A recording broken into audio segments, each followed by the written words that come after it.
Assalamualaikum warahmatullahi wabarakatuh, teman semua. Balik lagi dengan channelnya Kelas Serial. Oke, kali ini kita membahas mengenai uji kompetensi keahlian atau biasa disingkat dengan UKK untuk tahun pelajaran 2022-2023 untuk sekolah menengah kejuruan atau SMK, teman-teman semua. Dan khususnya di sini saya akan membahas mengenai rekayasa perangkat lunak yang dimana terdapat 4 yang bisa diambil untuk soal pengerjaan UKK-nya, paket 1 sampai paket keempat. Namun kita akan membahas satu-satu dulu dan nanti kita akan membahas sampai dengan pembuatan aplikasinya, teman-teman semua. Untuk yang paket pertama di sini, aplikasi pembayaran SPP. Ini hampir sama dengan beberapa tahun yang lalu ya, tahun 2020. Kalau tidak salah juga hampir sama soalnya dengan tahun yang sekarang. Oke, kita akan membahas yang paket pertama terlebih dahulu. Di sini ada judul tugasnya itu aplikasi pembayaran SPP. Nah, kita akan bahas scroll ke bawah lagi kira-kira apa aja yang diperlukan, mulai dari daftar peralatan, teman-teman semua. Oke, di sini kita akan bahas daftar peralatan terlebih dahulu. Kita akan percepat aja. Di sini terdapat komputer PC atau laptop yang difungsikan sebagai server. Nah, di sini nanti speknya minimal di sini adalah prosesor dual core 24 GHz. RAM 2 GB, namun alangkah lebih baiknya teman-teman menggunakan komputer yang tersedia di sekolah atau yang punya spek tinggi atau menengah ya, minimal. Kalau menurut saya pribadi ya, lebih baik kalau kita ngoding misalkan untuk aplikasi desktop itu ya Core i3. Namun kalau teman-teman menggunakan berbasis website, nanti untuk aplikasinya bisa mengikuti spesifikasi minimal yang ada di sini ya, teman-teman semua. Kemudian dari komputer PC difungsikan sebagai klien sudah tertera di sini prosesor dual core sama dengan yang ada di atas, ada keyboard, mouse dan monitor. Nah, ini yang bagi yang menggunakan atau membuat mobile device-nya yang mendukung Android. Nah, ini menyesuaikan aja, nanti kalau ada aplikasi teman-teman semua ternyata bisa diakses melalui melalui handphone atau smartphone Android, jadi bisa nanti difungsikan. Ini biasanya bisa dipakai untuk yang website, teman-teman semua. Jaringan komputer ya, ini tinggal menyesuaikan aja, nanti sistem operasinya ini nanti sesuaikan aja, tapi kebanyakan pakai Windows ya, Windows 7 aja. Aplikasinya, tool IDE atau editornya. Nah, ini bebas sekali sebenarnya, teman-teman semua. Kalau berbasis website, teman-teman bisa menggunakan VSC ya, Visual Studio Code atau Sublime dan sebagainya, itu sahabat kerabatnya untuk membuat website. Dan yang selanjutnya, jika teman-teman menyesuaikan dengan bahasa pemrograman, misalkan di sini ada yang menggunakan C#, ada VB, pilihannya di sini ada Java, ada PHP, JavaScript, ASP, JSP. Nah, di sini bagi teman-teman yang memilih menggunakan Java ya install aja Eclipse atau NetBeans dan sebagainya, teman-teman semua. Nanti pilihnya tentu namanya aplikasi desktop.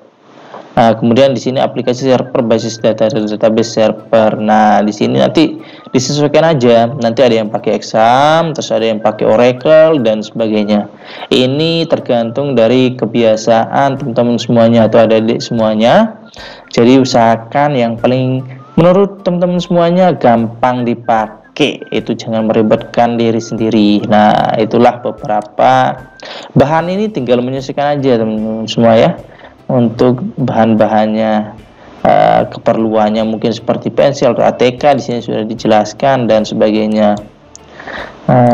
Oke, kemudian untuk soal tugasnya, nah di sini langkah kerja yang pertama, tentukan platform aplikasi yang akan dibuat. Nah, ini aplikasi desktop, web atau mobile, atau bahkan bisa jalan dua-duanya, itu bagus sekali. Kemudian yang kedua, lakukan instalasi dan pengatur software tool pemrograman sesuai dengan platform yang dipilih.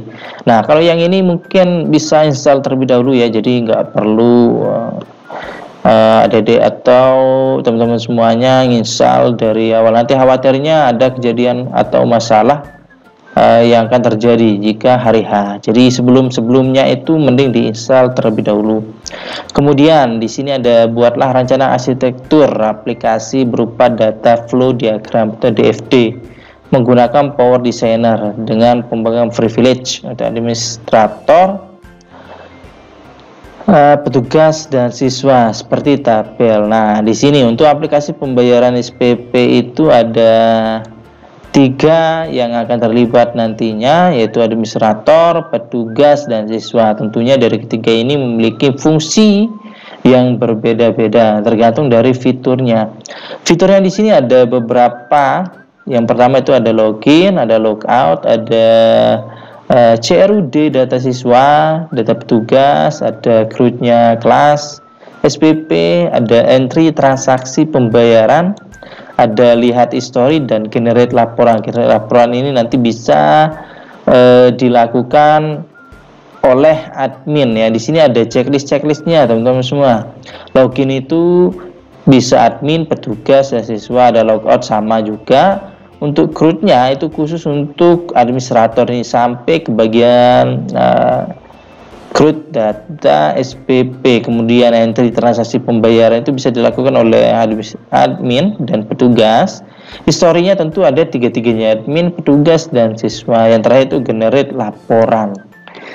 Nah itu ya, itu beberapa hal yang mesti harus dilihat teman-teman semua. Di sini ada implementasikan DFD menjadi tampilan user. Ini menyesuaikan aja sebenarnya seperti tampilan awalnya itu seperti apa. Nanti teman semua berikan gambar, berikan apa aja yang terlibat, kemudian diimplementasikan dalam bentuk coding nanti atau desain. Buatlah basis data lengkap, store function, trader, dan sebagainya. Lakukan proses coding menggunakan PBO. Nah ini PBO ya teman semua ya. Kemudian ada konfigurasi aplikasi sesuai environment, development, staging, dan production, dan seterusnya. Dan ini yang terpenting teman-teman semua. Di sini ada gambar kerja, yaitu nanti database-nya dari teman-teman yang akan dibuat. Nanti terdiri dari jadi nama database-nya adalah DBSPP. Nah ini DBSPP untuk nama database-nya. Untuk tabel-tabelnya terdiri dari 5 tabel, yaitu dari tabel siswa, ada tabel pembayaran, ada tabel petugas, ada tabel SPP, ada tabel kelas. Tentunya nanti ada beberapa isian nanti yang akan ada seperti NIS, ada NISN, ada NIS, nama, ID kelas, alamat, dan sebagainya. Dan dari tiap tabel ini pasti ada namanya primary key. Nah, ini yang menjadi pembeda antara tabel yang satu dengan yang lain.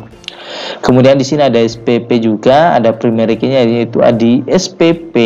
Ini nanti sesuaikan aja teman-teman semua. Misalkan NIS di sini menggunakan char, sebenarnya bisa juga kalau NIS itu kan angka nih.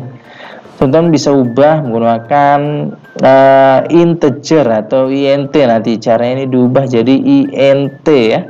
int sama dengan ID kelas. Jadi NIS-nya itu kan berupa angka saja.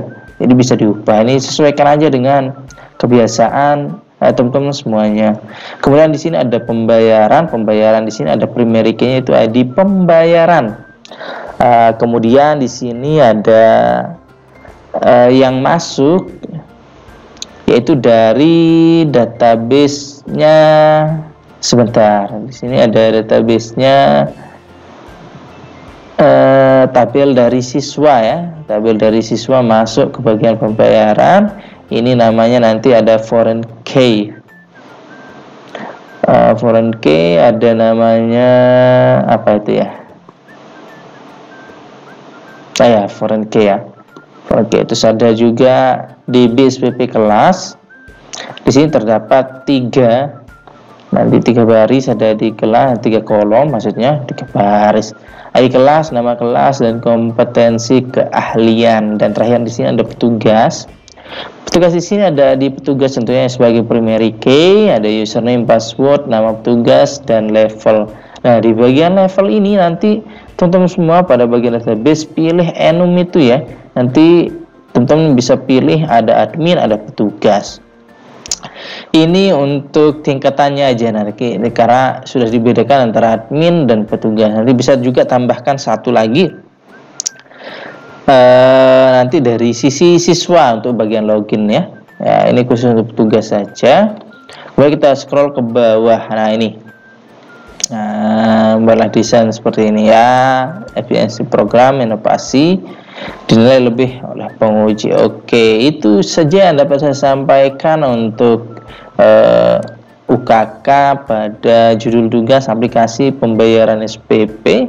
Nanti kita akan coba juga membuat database sampai dengan proses coding, tampilan, sampai kita menjalankan.